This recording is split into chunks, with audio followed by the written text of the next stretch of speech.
बिस्मिल्लाहिर्रहमानिर्रहीम। अस्सलाम वालेकुम। उम्मीद करती हूँ आप सब खैरियत से होंगे। हमने फर्स्ट ईयर की बायोलॉजी का चैप्टर 1 स्टार्ट किया हुआ था। आज के लेक्चर में हम स्टडी करेंगे बायोलॉजिकल मेथड को, कि बायोलॉजी में कौन कौन सी प्रॉब्लम्स आती हैं और उनको किस तरह से हमने सॉल्व करना है, कौन कौन से हम मेथड यूज़ करते हैं, ये आज के लेक्चर में हम स्टडी करेंगे। फर्स्ट ऑफ ऑल हम देख लेते हैं कि साइंस क्या है।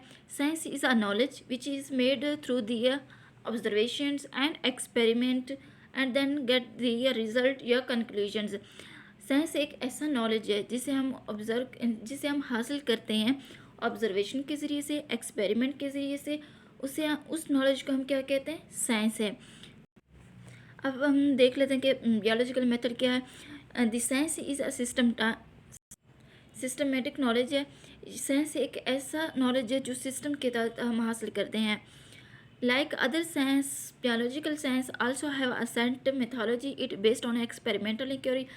मतलब ये जो बायोलॉजिकल मेथड है, ये तो एक तो एक्सपेरिमेंट के ऊपर डिपेंड करता है।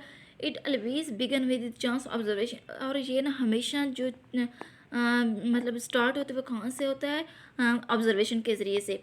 अब हम देख लेते हैं कि ऑब्जर्वेशन क्या है। Observation are made with 5 senses. ये जो ऑब्जर्वेशन है इसे हम हासिल करते हैं अपने 5 सेंसेस के ज़रिए, जैसे कि vision, hearing, smell, taste and touch के ज़रिए से, depending upon their function ability. ये जो ऑब्जर्वेशन है इसे हम 5 सेंसेस को यूज़ करके हासिल करते हैं। और observation can be a both quantitative and qualitative. ये जो ऑब्जर्वेशन है क्वांटिटेटिव भी हो सकती है, क्वालिटेटिव भी हो सकती है। फर्स्ट ऑफ ऑल हम देख लेते हैं कि क्वांटिटेटिव क्या है। क्वांटिटेटिव ऑब्जर्वेशन जो होती है ना, वो एक तो वो वेरिएबल की फॉर्म में होती है, मतलब नंबर की फॉर्म में होती है। जो भी हम रिकॉर्ड रखते हैं वो नंबर की फॉर्म में हम रखते हैं, और ये कांस्टेंट होता है और ये मेजरेबल होता है, क्योंकि ये नंबर की फॉर्म में, इसलिए हम इसको मेजर भी कर सकते हैं। और ये मोर इन्फॉर्मेटिव होता है और इसके अंदर ना एक्यूरेसी ज़्यादा पाई जाती है। जबकि जो क्वालिटेटिव ऑब्जर्वेशन है, इन ये मेजरेबल नहीं होता है। जैसे कि कलर, टेस्ट, स्मेल, ये सारे क्या हैं, क्वालिटेटिव ऑब्जर्वेशंस हैं, और हम इनको मेजर भी नहीं कर सकते और ना ये एक्यूरेट फॉर्म में होता है। ये जो क्वांटिटेटिव मेथड है या ऑब्जर्वेशन है, इनको हम आगे भी यूज़ करते हैं, जबकि क्वांटिटेटिव मेथड को हम यूज़ नहीं करते क्योंकि ये मेजरेबल नहीं है। Quantitative observation have the accuracy over qualitative, as in the former variables are measurable and recorded in terms of numbers, and the observer organize observation into data form and give a statement as per experiment and background knowledge of event। मतलब ये जो हमने knowledge या observation हासिल की है ना, इस बुनियाद पे हम एक स्टेटमेंट बनाते हैं। अब हम देख लेते हैं कि वो स्टेटमेंट क्या है। This statement is the hypothesis, which is a tentative explanation of the observations। ये जो स्टेटमेंट है ना, एक तो ऑब्जर्वेशन की बुनियाद पे इसको बनाई जाती है, लेकिन इसमें जो एक्सप्लेनेशन होगी वो अनटेस्टेड होगी, मतलब डाउटफुल होगी, और उसके अंदर ना शक व शुबहत मौजूद होंगे। उसे हम क्या कहेंगे, स्टेटमेंट कहेंगे, या हाइपोथेसिस का नाम भी देते हैं। हाइपोथेसिस को, और इसमें ना हम ना उन ऑब्जर्वेशन को भी यूज़ करते हैं जो जिन पे ना साइंटिस्ट ने पहले वर्क किया हुआ, और पहले से जो हमारे पास स्टेटमेंट मौजूद, सॉरी, पहले से जो ऑब्जर्वेशन हमारे पास मौजूद होती है उनसे भी हम ये स्टेटमेंट बनाते हैं। अब हम इसके मेथड देख लेते हैं कि हाइपोथेसिस के मेथड कौन कौन से हैं। एक तो है डिडक्टिव रीजनिंग और दूसरा है इंडिडक्टिव रीजन। डिडक्टिव रीजनिंग मतलब डिटेक्ट करना, रिड्यूस करना, कम करना, ये क्या है, डिटेक्टिव रीजनिंग है। डिटेक्टिव रीजनिंग में हम जनरल से स्पेसिफिक की तरफ जाते हैं। Deductive reasoning move from general to specific, मतलब डिटेक्टिव रीजनिंग में हम जनरल से स्पेसिफिक की तरफ जाते हैं। It involves drawing specific conclusions from some general principle assumptions. जब भी हम डिटेक्टिव रीजनिंग में कोई भी कंक्लूजन लिखते हैं ना, जब भी हम कंक्लूजन लिखते हैं डिडक्टिव रीजनिंग में या इन डिडक्टिव रीजनिंग में, तो हम वहाँ पे एक लॉजिक यूज़ करते हैं। वो कौन सी है, deductive logic of if then is frequently use to frame the testable hypothesis. If and then का यूज़ करते हैं मतलब डिडक्टिव लॉजिक पेश करने के लिए। For example, if we accept that all birds have wings, मतलब हम ये मानते हैं कि ना कि जितने भी बर्ड्स हैं उन सब के क्या हैं, विंग्स हैं। मतलब एक जनरल बात कर रहे हैं, मैं जनरल बात कर रहे हैं कि जितने भी बर्ड्स हैं उन सब के क्या हैं, विंग्स हैं. And that sparrow are the birds, then we conclude the sparrow have the wings. अब देखें ना, हम कह रहे हैं कि जितने भी बर्ड्स हैं उन सब के विंग्स हैं, लेकिन अब हमने आगे एक मेंशन कर दिया, एक स्पेसिफिक कर दिया कि स्पैरो जो है एक बर्ड है और उसके भी विंग्स हैं. मतलब हमने जनरल से स्पेसिफिक की तरफ, पहले हमने जनरल बात की, फिर हमने स्पेसिफिक कर दिया. स्पोरो एक बर्ड्स है और उसके भी विंग्स हैं. मतलब एक जनरल से हम स्पेसिफिक की तरफ गए हैं और उसमें हमने किसी एक बर्ड्स को स्पेसिफिक कर दिया है कि उसके विंग्स हो सकते हैं या उसके विंग्स हैं. If we accept that all the birds have wings and that sporo are the birds, then we conclude that sporo have wings. इसलिए हम कहते हैं कि स्पोरो के क्या है, विंग्स हैं. अब इसकी दूसरी एग्जांपल ये हो सकती है, if all green plant require the sunlight for the hypothesis, then any green plant then placed in dark would not synthesize glucose, the end product of photosynthesis. अगर हम यूँ कहते हैं कि जितने भी प्लांट्स हैं ना उनको खुराक हासिल करने के लिए या फोटोसिंथेसिस के लिए सनलाइट की ज़रूरत पड़ती है. ये क्या है, एक जनरल बात है. अगर हम कहते हैं कि ना ये जो ग्रीन प्लांट है ना इनको फोटोसिंथेसिस के लिए सूरज की रोशनी की ज़रूरत होती है. अगर हम इसे डार्क में रखें तो ये सिंथेसाइज नहीं होती और ग्लूकोज भी नहीं बनाते. और ग्लूकोज क्या है, फोटोसिंथेसिस का एक एंड प्रोडक्ट है. अगर हम इसे डार्क में रखेंगे तो ये ग्लूकोज नहीं बनाएगा. इसलिए हम कहते हैं जितने भी प्लांट्स हैं उनको खुराक हासिल फूड बनाने के लिए फोटोसिंथेसिस की ज़रूरत होती है. पहले हमने कहा जितने भी प्लांट्स हैं वो फोटोसिंथेसिस करते हैं और उन्हें रोशनी की ज़रूरत पड़ती है. ये क्या है, एक जनरल बात हम कर रहे हैं. लेकिन जब हमने कहा ग्रीन प्लांट्स, मतलब हमने स्पेसिफिक कर दिया कौन सा, ग्रीन प्लांट्स को, कि उसे फोटोसिंथेसिस के लिए सूरज की रोशनी की ज़रूरत होती है. ये था डिडक्टिव रीजनिंग. अगर हम इंडिडक्टिव रीजनिंग को करेंगे, स्टडी करेंगे, तो ये सारा उसमें उलट हो जाएगा. इंडिडक्टिव रीजनिंग में हम ये देखते हैं, इसमें हम स्पेसिफिक से जनरल की तरफ जाएंगे. हमने वहाँ पे इंडिडक्टिव रीजनिंग कहा, हम जनरल से स्पेसिफिक की तरफ जाएंगे. और इसमें भी वही हम लॉजिक यूज़ करेंगे, इफ़ एंड देन वाले. और इसमें एग्जाम्पल भी वही है, लेकिन हमने जस्ट इसकी जगह को चेंज करना है. जैसे हमने यहाँ पे कहा है जितने भी बर्ड्स हैं वो जितने भी बर्ड्स हैं उन सब के विंग्स हैं. फिर हमने इसको स्पेसिफिक कर दिया कि जो स्पैरो है उसके विंग्स हैं. लेकिन जब हम इन डिडक्टिव रीजनिंग में कहेंगे, हम यहाँ पे यूँ कहेंगे कि जो स्पोरो है, मतलब हमने पहले स्पेसिफिक को लिखना, जो स्पोरो है उसके विंग्स हैं. अब हम उसी से ही ड्राइव करेंगे कि एक जो स्पोरो वो बर्ड्स हैं और उसके विंग्स हैं. और फिर हम कहेंगे जितने भी बर्ड्स हैं उन सब के क्या हैं, विंग्स हैं. मतलब एक बर्ड से हमने ये अखज़ कर लिया कि जितने भी बर्ड्स हैं उन सब के विंग्स हैं. इसी तरह से हमने जो दूसरी एग्जांपल दी है फोटोसिंथेसिस वाले, इसमें हमने पहले कहा है कि ना जितने भी प्लांट्स हैं उनको ना फोटोसिंथेसिस के लिए रोशनी की ज़रूरत होती है. फिर हमने स्पेसिफिक कर दिया कि जो ग्रीन प्लांट है ना उनको फोटोसिंथेसिस के लिए रोशनी की ज़रूरत होती है. जब हम इन डिडक्टिव में कहेंगे, इसमें हम यूँ कहेंगे कि जो ग्रीन प्लांट्स हैं ना उनको फोटोसिंथेसिस के लिए रोशनी की ज़रूरत होती है. फिर हमने इसी बात से अखज़ कर लिया कि जितने भी प्लांट्स हैं ना उन सबको फोटोसिंथेसिस के लिए रोशनी की ज़रूरत होती है. अब हम इसको रीड आउट कर लेते हैं. The other way of reasoning used in the formation of the formulation of the hypothesis is inductive reasoning, which is the reasoning from specific to general. It began with the specific observation and leads to the formation of general principle. मतलब एक specific observation से हम general principle को अखज़ करेंगे या Leeds करेंगे, formations करेंगे उसके. For instance, if we know that sparrow have the wings and are birds, and we know that the eagles, parrots, crow are birds, then we draw the conclusion that all the birds have wings.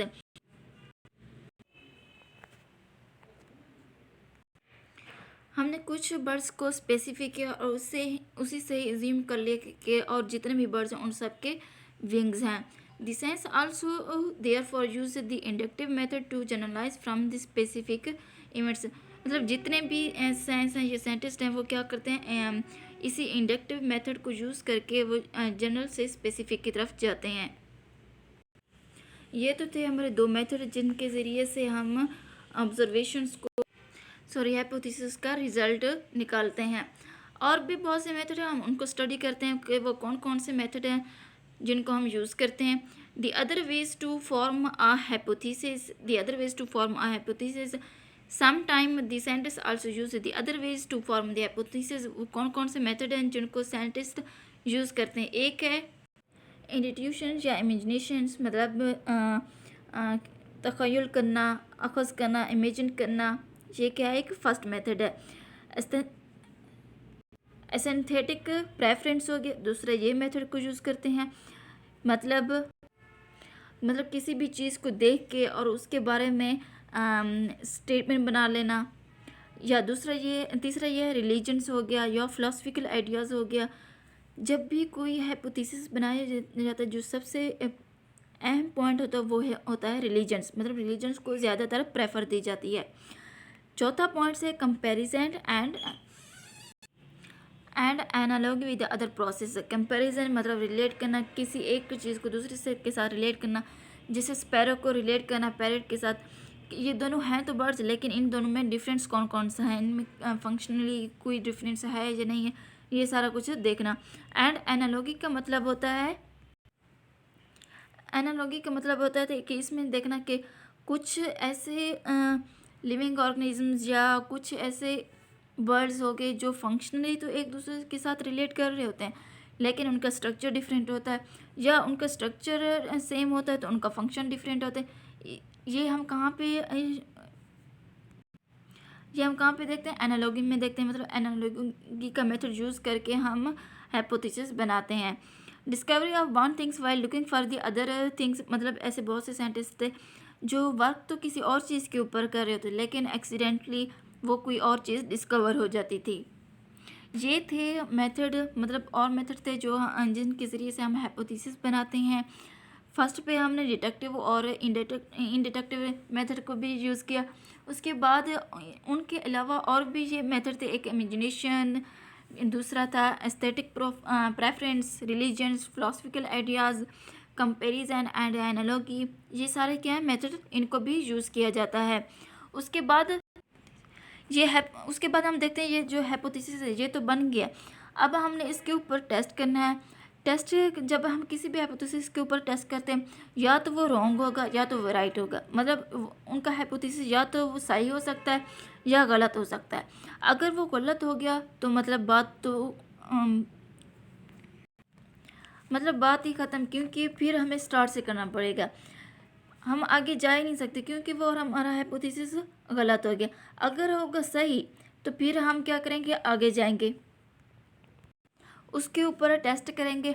हम उस वक्त तक test करेंगे जब तक हमें ये मालूम नहीं हो जाता या हमें ये कॉन्फिडेंट हासिल नहीं हो जाता कि ये हमारा जो हाइपोथेसिस है ये सही है।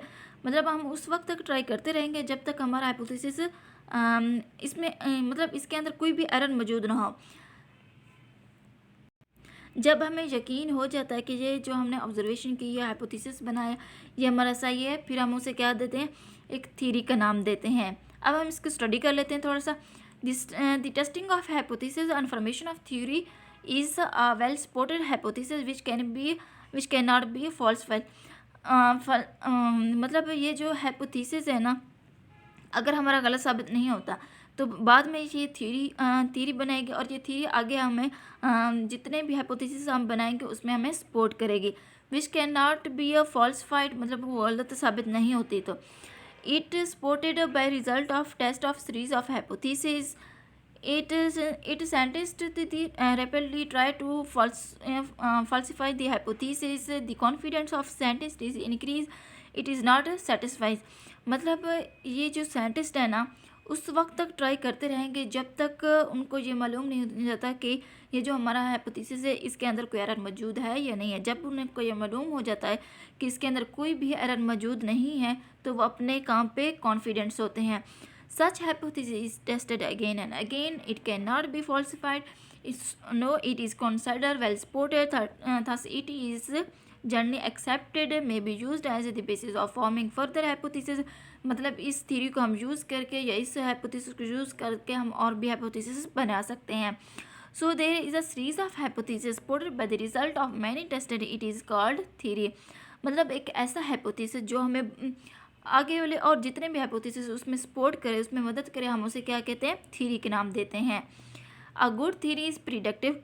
जो सबसे बेस्ट थ्योरी है वो कौन सी होती है, प्रिडिक्टिव होती है, जिनसे हम मालूमात हासिल कर सकें या इन्फॉर्मेशन हासिल कर सकें। वो कौन सी थ्योरी होती है, बेस्ट थ्योरी होती है। A good theory can also it has A good theory it has the explanatory power suggest new hypothesis। मतलब जो गुड थ्योरी होती है ना, उसके अंदर एक्सप्लेनेशन मौजूद होती है और वो सजेस्ट करती है न्यू हाइपोथेसिस बनाने में। मतलब ये जो गुड थ्योरी होती है या इंफॉर्मेटिव थ्योरी होती है, वो हमें हेल्प करती है कि आगे हम और भी हाइपोथेसिस बना सकें, न्यू हाइपोथेसिस बना सकें। The theory which can suggest new hypothesis is called productive theory. ऐसी थ्योरी जो हमें न्यू हाइपोथेसिस बनाने में हेल्प करे, उसे हम क्या कहते हैं, ये प्रोडक्टिव थ्योरी है। ये था हमारा हाइपोथेसिस, ऑब्जर्वेशंस, फिर हमने इस हाइपोथेसिस के ज़रिए से थ्योरी को बनाया, उसके बाद हमने प्रोडक्टिव थ्योरी बनाया। हमारा जो लास्ट टॉपिक है वो है साइंटिफिक लॉ। साइंटिफिक लॉ में हम यूँ कहते हैं कि ऐसी थ्योरी जो साइंटिफिकली प्रूव हो, मतलब साइंटिफिक तरीके से प्रूव की गई, उसे हम क्या कहेंगे, साइंटिफिक लॉ या scientific theory. A scientific law is a uniform और a constant fact of nature, it is virtually an irrefutable theory. ऐसी थ्योरी मतलब जो मतलब यूनिवर्सल फैक्ट के ऊपर बेस करती है और उसके अंदर कोई भी एरर मौजूद ना हो, उसे हम क्या कहेंगे, साइंटिफिक थ्योरी या scientific law. Biology is short in law because of nature of life. हम कहते हैं कि ये जो बियोलॉजी है ना, इसमें जो लॉ है वो शॉर्ट फॉर्म में है, क्योंकि हमारी जो मतलब बहुत कम मिकदार में ये लॉ, साइंटिफिक लॉ मौजूद हैं, क्योंकि जब भी हम किसी चीज़ के ऊपर एक्सपेरिमेंट करते हैं, वो एक हद तक आके ख़त्म हो जाता है, मतलब एक यूनिवर्सल ट्रूथ आ जाता है, जिसे हम कहते हैं ये एक यूनिवर्सल फैक्ट है, इससे आगे हम नहीं जा सकते हैं। इसलिए हम कहते हैं कि ये जो हमारे पास जितने भी बियोलॉजी में लॉ प्रेजेंट हैं, वो कम मिकदार में हैं या बहुत कम हैं। अगर हम इसके एग्जांपल देखें कि इसके एग्जांपल कौन सी हो सकती हैं, example of biological law are the Hardy Weinberg law and Mendel law of inheritance. ये वो लॉ है जिसमें साइंटिस्ट ने साइंटिफिक लॉ को यूज़ किया था। ये था आज का हमारा टॉपिक। उम्मीद करती हूँ आप सबको समझ आ गई होगी। इंशाल्लाह नेक्स्ट लेक्चर में हम न्यू वीडियो के साथ मिलेंगे। तब तक के लिए अल्लाह हाफिज़।